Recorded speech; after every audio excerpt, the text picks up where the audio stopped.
Today, we're going to dive into a really provocative theory from the late anthropologist David Graeber's book, Bullshit Jobs, and it asks a fundamental question about the work we all do, one that might make you a little uncomfortable. So let's kick things off with a paradox. Almost a century ago, the famous economist John Maynard Keynes took a look at where technology was headed and made this incredible prediction. He figured automation and efficiency would get so good that by the year 2000, we'd all be working like 15-hour weeks. And yeah, that's the big question, right? Because technologically speaking, he wasn't wrong. We absolutely have the ability to produce everything we need with way less work. And yet, here we are. The 15-hour work week is nowhere in sight. In fact, most of us feel busier than ever. So why is that? Well, Graeber's theory gives us one possible and honestly pretty unsettling answer. And this gets us right to the heart of his idea, which actually started as a viral essay back in 2013 before he turned it into a full book. He basically proposed that instead of using all this amazing technology to free ourselves up and work less, we did the exact opposite.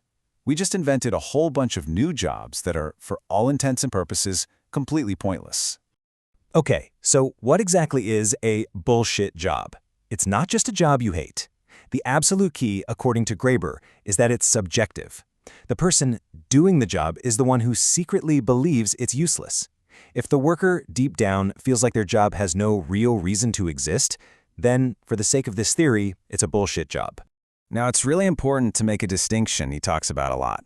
A bullshit job is not the same thing as a shit job. A shit job might be tough, low-paid, and not very glamorous. Think of cleaners or garbage collectors. But those jobs are undeniably necessary. If they all stopped working for a week, society would grind to a halt. A bullshit job, on the other hand, is often the opposite.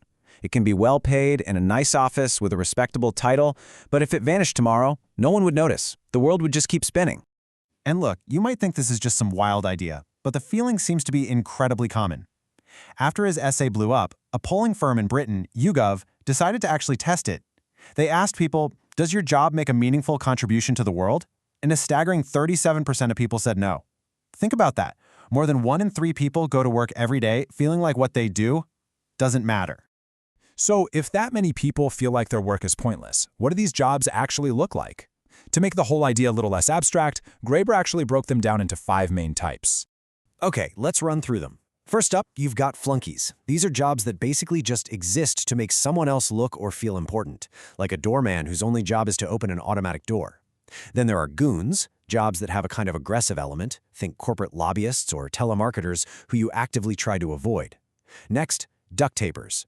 These are people whose job is to fix a problem that shouldn't even exist in the first place, like a programmer who spends all day patching bad code. Then we have box tickers, who let a company say they're doing something that they're not actually doing. And finally, you have taskmasters.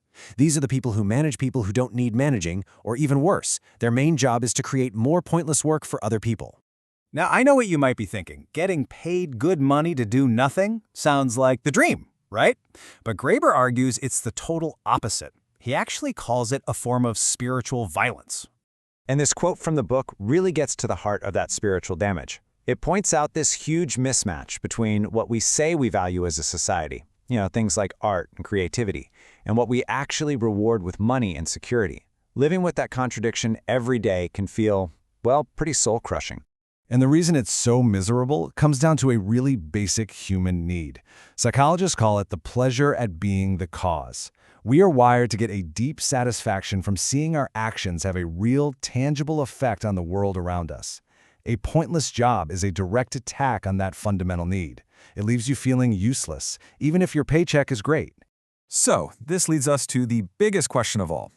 If these jobs are so damaging to our well-being, and they seem so economically inefficient, why on earth do they exist? And not only that, why do they seem to be multiplying, especially in wealthy countries? Graeber's explanation is that a lot of the corporate world doesn't really run on pure economic efficiency. Instead, he says it operates on something he calls managerial feudalism. Basically, in this system, a manager's power and importance isn't measured by how much value they create, but by how many people they have working underneath them. So there's this built-in incentive to just keep hiring people and inventing tasks just to grow your own little empire. And this all creates what he calls the social value paradox, which is this really bizarre inverse relationship you see everywhere in our economy. It seems that, as a general rule, the more obvious it is that your work helps other people, the less you get paid for it. Nurses, teachers, mechanics, they provide clear, direct value to society, but their pay is often pretty modest. Meanwhile, jobs with really questionable social value are often paid incredibly well. So, Graeber's theory isn't really just about diagnosing a problem with office life. It's much bigger than that.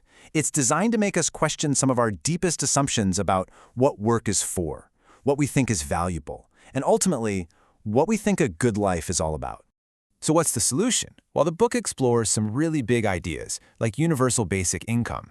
And he doesn't present UBI as some magic cure-all. It's more of a way to start a different kind of conversation. The thinking is, if you give everyone a basic safety net, you detach survival from having to work, and that could free people up to stop taking pointless jobs and actually pursue things they find genuinely meaningful, whether those things make a lot of money or not. So in the end, the whole theory of bullshit jobs leaves us with this one really provocative question. It forces us to look around at the world we've built, a world where millions of people spend their lives doing work they secretly believe is meaningless. And more importantly, it challenges us to ask, if we could start over, what kind of world would we build instead?